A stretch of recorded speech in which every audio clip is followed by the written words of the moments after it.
انداز کے ساتھ حضرت اقدس حضرت علامہ مفتی مولانا شیخ صاحب بیان میرے بیان بہت خوبصورت انداز نال کہ مناسبت نال وقت نال کہ جس مقصد کے لیے سب سارے کٹھے تھے ہیں اللہ پاک مقصد کو پورا فرماوے۔ مقصد یہ ہے کہ دیکھو یا ایھا الذین آمنوا استعینوا بالصبر والصلاۃ، آپ صبر فرمائیں پریشانی کی حالت میں، اور یا ایھا الذین آمنوا استعینوا بالصبر والصلاۃ، آپ نماز قائم کریں، عبادات کریں۔ بہت خوبصورت بیان فرمائے بیان انہوں نے بات ڈاکٹر صاحب کیا بات ہے، بہت ہی خوب، بہت خوب لاجواب انداز نال نعتیہ کلام سنتے پہ ہیں۔ اسم مختصر میں حاضری ہے تلاوت رسول کے رسوں، لیکن ایک گزارش ہے کہ محسوس ہی مدینہ جی میں سارے ساتھی نگر بیٹھے ہو اللہ دے بندے جنہیں ثنا خان مصطفیٰ یا عالم یا کوئی تلاوت کرنا پیا ہونا ہے تو سبحان اللہ آکھنا چاہیے رہے۔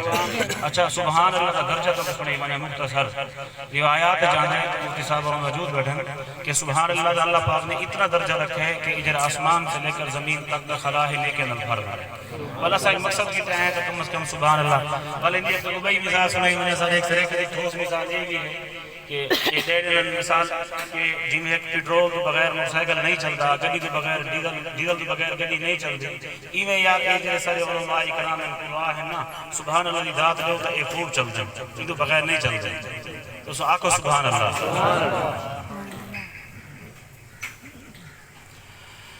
اعوذ باللہ من الشیطان الرجیم،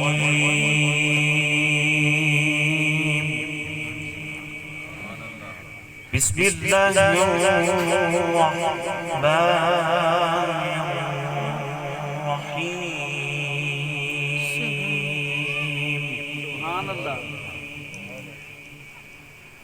والذین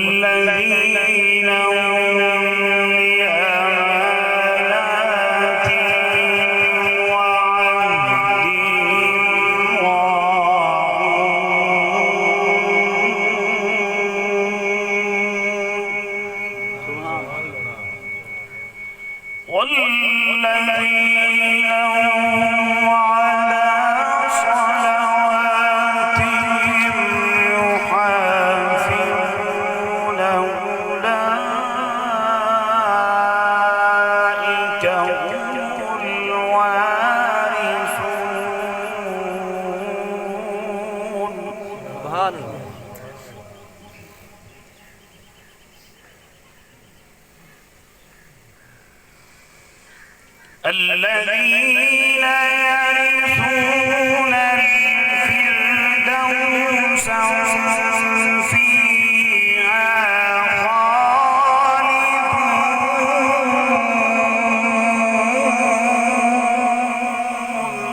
خالدون۔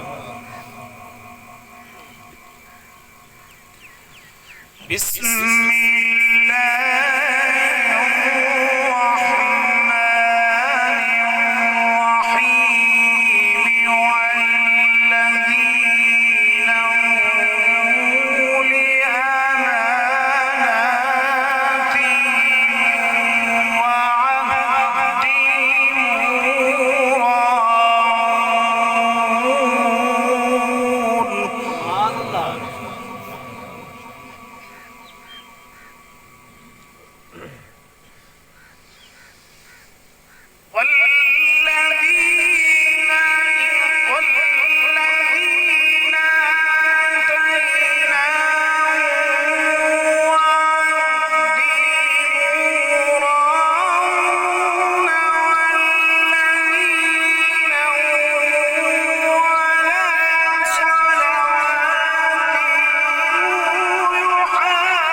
جعلناه نطفة في قرار مكين سبحان الله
ولم يكن له كفوا أحد. بسم الله الرحمن الرحيم. سبحان الله.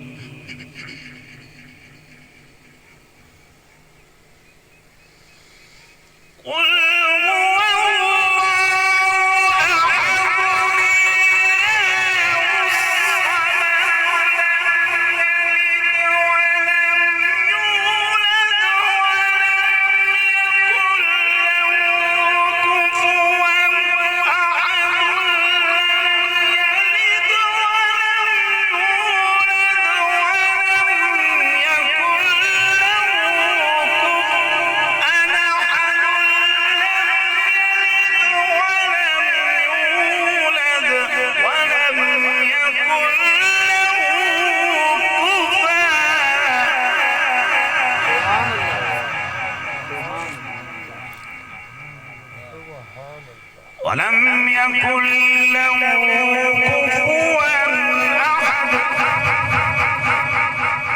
بسم الله الرحمن الرحيم. قل أعوذ برب الفلق من شر ما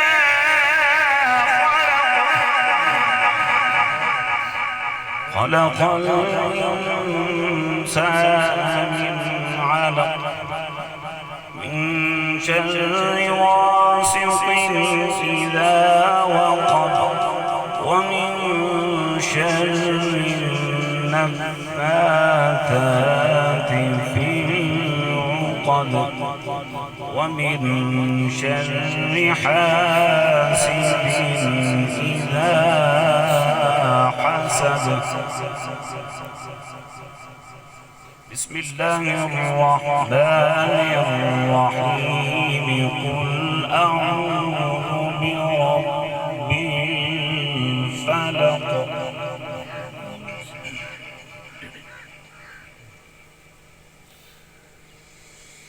قل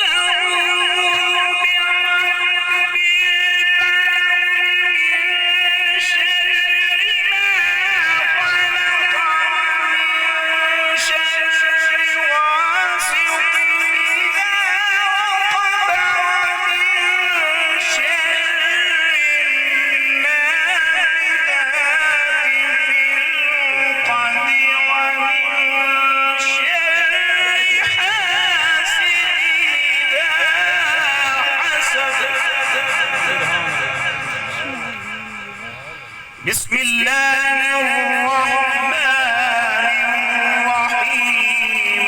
قل أعوذ برب الناس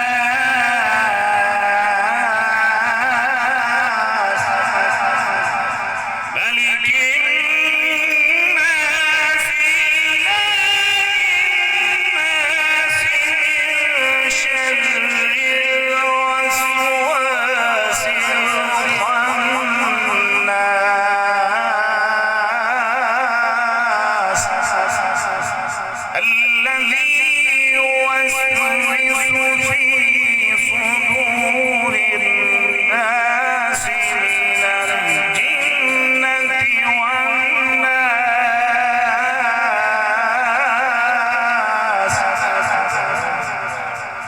بسم الله الرحمن الرحيم.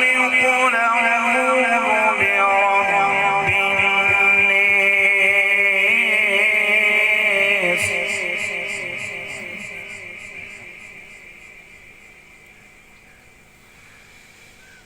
قل أعوذ برب الناس ملك الناس إله الناس من شر الوسواس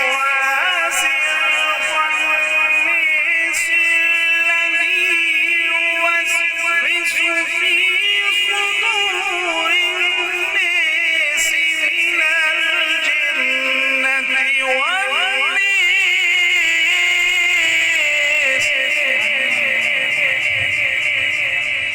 بسم الله الرحمن الرحيم. الحمد لله رب العالمين. الرحمن الرحيم. مالك يوم الدين.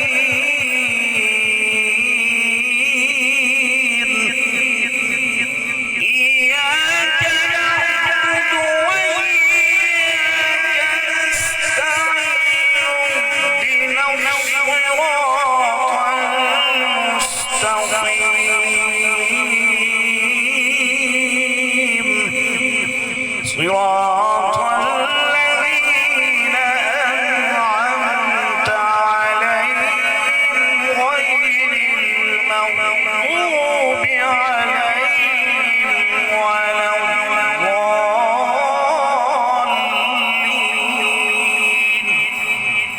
صدق الله